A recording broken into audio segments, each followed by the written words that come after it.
Let's speak to the Jerusalem Post opinions editor, Seth Frantzman, who joins us from Israel. Seth, thank you for your time. Listen, we'll get on to AIPAC in a moment, that conference that Netanyahu was supposed to be speaking to. But how is he going to react here to this attack? Well, I think it's very difficult for Netanyahu at the moment. It's about 2 weeks before the elections.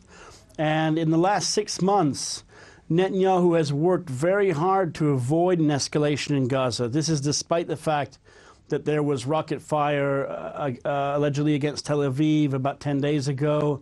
And then last year, there were long-range rockets that were fired at Beersheba. So I think if we remember last year, there was also one night in which around 400 rockets were fired from Gaza. So, you know, I think that Netanyahu has tried to avoid a major conflict there. But now I think it's clear that he's going to be put in such a position that he will have to respond. And I think that's what we're seeing now with him cutting the visit short.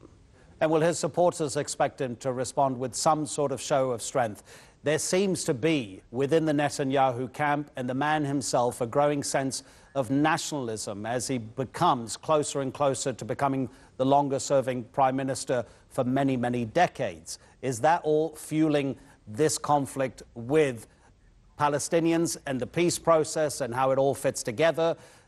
How do you see that? Give us an analysis of the bigger picture here with the pressure being placed upon him because of his wish to be re-elected.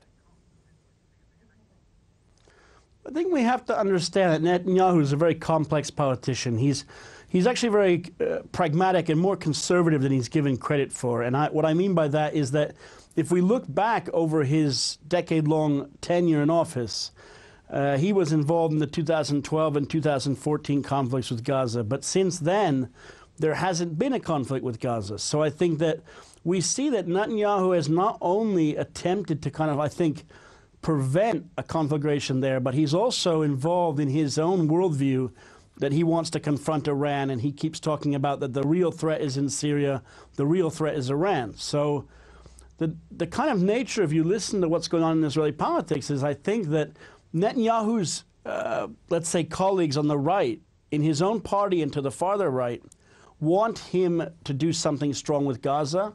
They think that Israel looks weak. But what the general consensus seems to be in the security establishment and among the generals, and you have to remember that Netanyahu is being challenged by a party that is made up of 3 former chiefs of staff. The consensus there is that Israel shouldn't launch a massive ground attack on Gaza. So I think Netanyahu is put in a very, very complex position.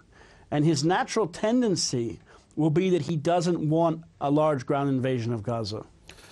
Okay, so he was supposed to be at this AIPAC conference, and that would have been an important opportunity for him to impress the growing relations between the White House of Donald Trump and his own prime ministership.